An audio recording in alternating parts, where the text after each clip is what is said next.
పొగాకు కొనుగోలు విషయంలో రైతులు ఆందోళన చెందొద్దని మంత్రి అచ్చెన్నాయుడు అన్నారు. మిగిలిన 25 మిలియన్ కేజీల పొగాకు ప్రభుత్వం మార్కెట్ నుంచి కొనుగోలు చేస్తుందని చెప్పారు. రాష్ట్రంలో 7 మార్కెట్ యార్డుల నుంచి పొగాకు కొనుగోలు జరుగుతుందన్నారు. రైతులు నల్లబెల్లి పొగాకు బదులుగా ప్రత్యామ్నాయ పంటలపై దృష్టి పెట్టాలని మంత్రి సూచించారు. సమావేశం పెట్టి స్పష్టంగా ఒక నిర్ణయం తీసుకున్నారు.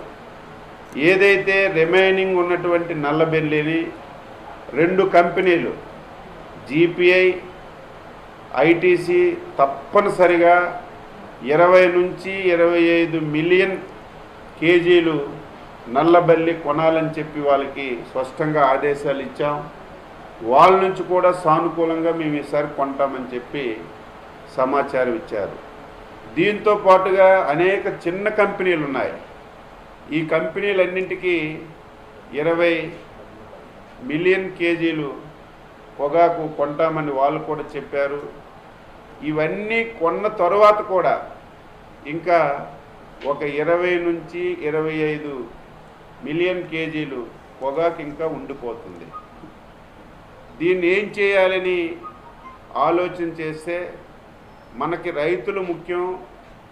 ఎట్టి పరిస్థితుల్లో రైతులు ఇబ్బంది పడకూడదని ఈరోజు సమావేశం